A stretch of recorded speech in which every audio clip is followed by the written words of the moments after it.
தவ புதல்வன் அப்படின்னு டைட்டில் வச்சதுக்கு சுவாரஸ்யமான காரணம் இருக்கு. படத்துல பல கோவில்களுக்கு போயிட்டு விரதம் இருந்து பெற்ற மகன் அப்படின்னு சிவாஜி அவர்களுடைய கேரக்டர் அமைக்கப்பட்டிருக்கும். முக்தா சீனிவாசன், முக்தா ராமசாமி, சோ, மனோரமா எல்லாருமே ஸ்ரீலங்காவுக்கு போனாங்க. பொம்மலாட்டம் படம் அங்கே அதிக நாட்கள் ஓடியதால அங்கே ஒரு விழா எடுக்கப்பட்டது. முள்ளும் மலரும் திரைப்படம் எடுத்த ஆனந்தி ஃபிலிம்ஸ் வேணு செட்டியார் வித்யா மூவிஸ் கம்பெனியின் பார்ட்னராக இருந்தார். அவருமே கூட போயிருந்தார்.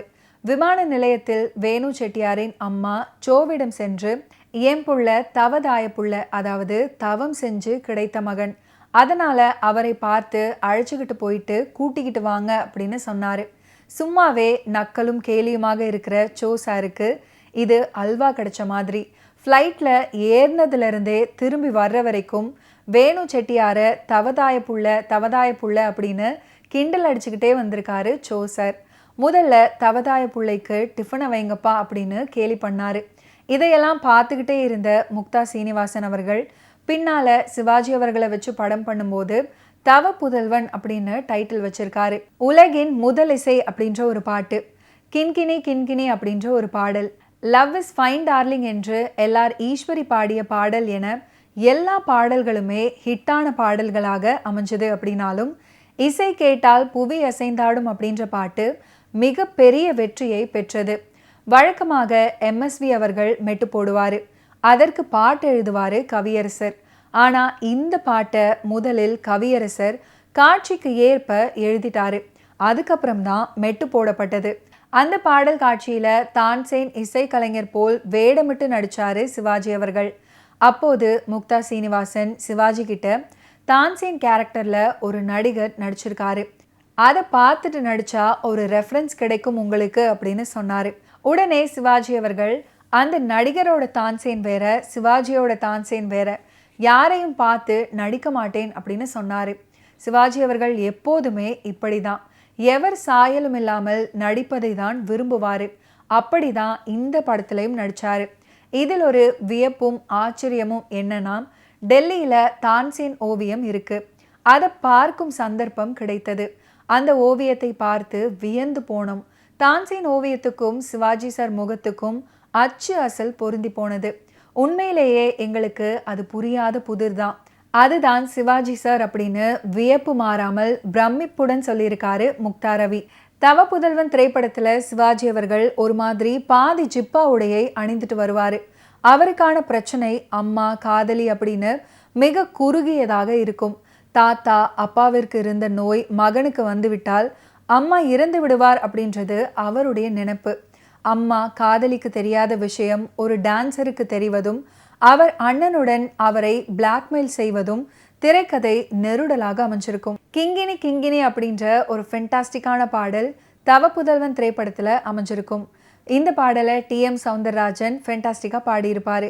பாடலுக்கு உண்டான வரிகளை கண்ணதாசன் எழுதியிருந்தார். A Bhim Singh, Panthulu, AP Nagarajan, Sridhar, AC Thirulokachandar, T Yoganand, P Madhavan, CV Rajendran அப்படின்னு பல இயக்குனர்கள் சிவாஜி அவர்களை ரசித்து ரசித்து படமாக்குனாங்க. ஒரு ரசிகனை போல் சிவாஜி அவர்களை அணு அணுவாக ரசித்து இயக்கினார்கள் அப்படின்னு சொல்லுவாங்க. இந்த பட்டியலில் முக்தா சீனிவாசன் அவர்களுக்கும் இடம் இருக்கு. நிறைகுடம், தவ புதல்வன், அன்பை தேடி, கீழ்வானம் சிவக்கும், அந்தமான் காதலி அப்படின்னு அடுக்கி கொண்டே போகலாம். சிவாஜி அவர்கள் முக்தா சீனிவாசன் கூட்டணியை.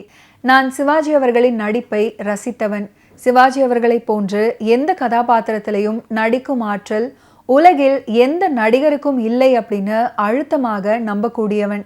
சிவாஜி அவர்கள் ஏற்ற சில பாத்திரங்களால் தேசப்பற்று வளர்ந்தது.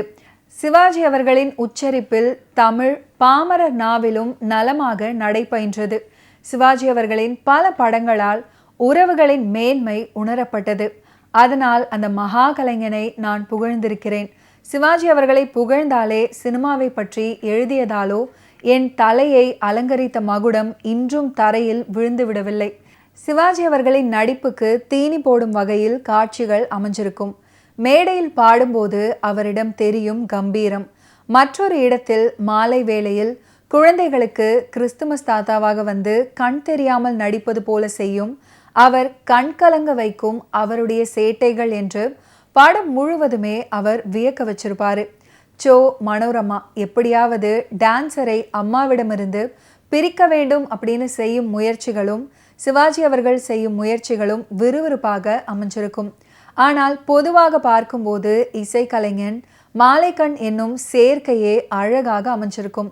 இந்துஸ்தானி இசை பிரியரான ஒருவர் மாலைக்கண் நோய் வரும்போது அதன் பிரச்சனைகளிலிருந்து வெளிவர அவர்கள் செய்யும் முயற்சிகள், அதன் மீதான இந்த சமூகத்தின் தாக்கம் அப்படின்னு கதை செல்லும்.